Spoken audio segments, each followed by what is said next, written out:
এই হাটে কতদিন এই দোকানদারি করতেছেন আপনার? 26 বছর। এই মিষ্টি বিক্রি করেন? এই যে মিষ্টিগুলো দেখা যাচ্ছে আপনারা সবই কি আপনার নিজের হাতে তৈরি? এই যে এটা কি আপনার এই যে লাল কটকটি বলে এটা না?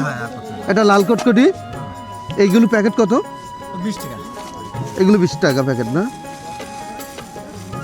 এগুলো 20 টাকা। আর এইগুলো কি? এইগুলো 20 টাকা প্যাকেট। এগুলো আপনি নিজে তৈরি করেন? এই নিজে তৈরি করেন? এই প্রত্যন্ত এলাকায় এই ছাড়া আর কোনো হাট করেন কিনা আপনি?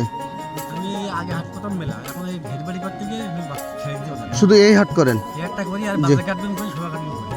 ও, তো এই হাটের আপনার বেচা বিক্রি কিরকম হয় দিন শেষে?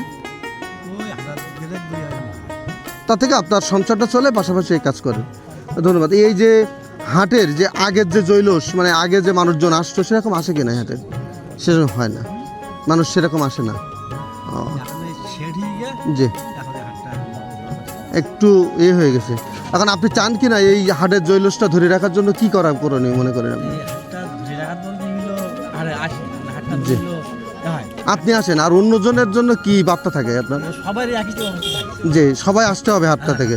এই পুরাতন ঐতিহ্য আপনাদের, আমরা আসছি এটা ব্রিটিশ পিরিয়ডের একটা হাট। এটা গুগলে সার্চ দিয়ে আমরা আসছি যে আপনাদের দেখেন এই ছোট্ট হাট, কিন্তু এটা ব্রিটিশ পিরিয়ডের একটা হাট। বহু আগের হাট। হাট এই কারণে আমরা কিন্তু দূর থেকে আসছি এটা ভিডিও করার জন্য মূলত।